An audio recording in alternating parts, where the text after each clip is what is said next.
People literally underestimating the power of self-awareness. We always try to fix our habits, our results, our income, our relationship without even knowing ourselves.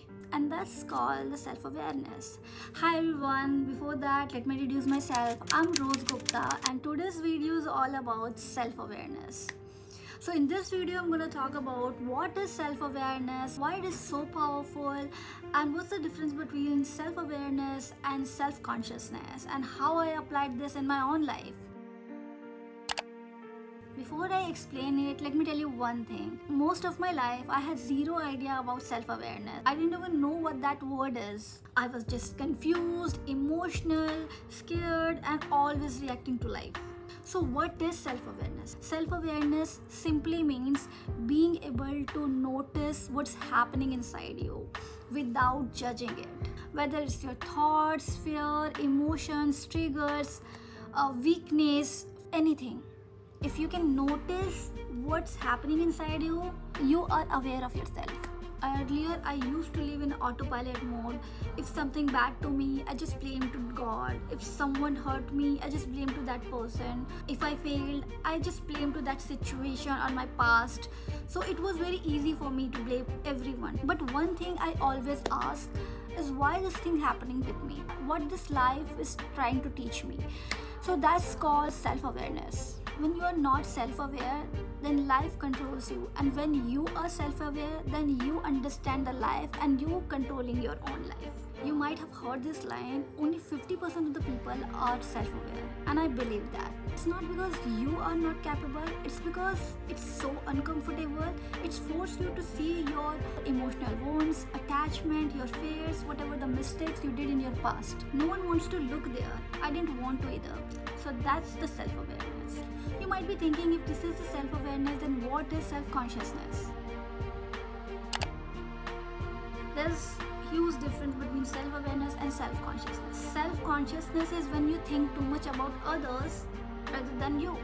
You're thinking about how you look, what others people think about, how others people see you. If you are more in people pleasing than pleasing yourself, than working on yourself. So when you are too much focused about external thing, that's called the self-consciousness, and it actually hurts. It actually creates the anxiety, because when you are comparing yourself with others, or in social media, or when you are trying to fit into the the framework that is created by the society or XYZ person, create depression, stress, and sometimes it really hurts you more than anything. I can understand these things. I lived that life for years. I tried to adjust myself for the others. I tried to please others people, and I tried to fit in that framework. Self-consciousness is actually making you anxious, but self-awareness is one thing that actually making you calmer. In self-awareness case, you're working on yourself. You are working on your root cause, how you can become better. You're not comparing yourself with the others, but you are seeing yourself what you need to be more, and that's actually the self-awareness. Self-awareness is something, where am I and how I can do better. Okay, what's my fear, what's my strength, and what I need to work on, how I can be better, how I can be more happier, how I can be more fulfilled.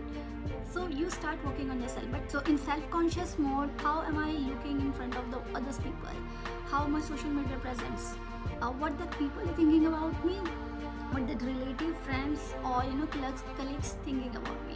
So you are more into in appearance mode. You are more into in something that's actually called ego than working on your own inner self. In self-unconscious case, you're thinking, am I looking good? What my family, relatives, friends think about me? I don't look good enough. I am not intelligent enough. I am not talented enough. Everyone else is doing better than me. I can never be that person. Or you're trying to copy those kind of the lifestyle and all this thing. You're not working on yourself, but you are trying to copy those things to please other. Okay, you are not pleasing yourself. You are actually adjusting yourself to please other, and that is so hurting, because you are not listening to you. You are listening to others in direct or indirect way. When it's you versus you, it's self-awareness. When it's you versus others, it's self-consciousness. That's simple. When I started journaling, spending time with myself, started self-talking, observing my emotions, I began to notice certain emotions, some patterns, why I choose certain relationship, why I tolerated such behaviors, why I leave that toxic environment or relationship or person, why I panicked when I had a financial issue. That awareness didn't change my life instantly, but it helped me to react to the life consciously. Today, when something doesn't feel aligned with my life, I simply don't respond or I try ignoring those things. I don't run from it.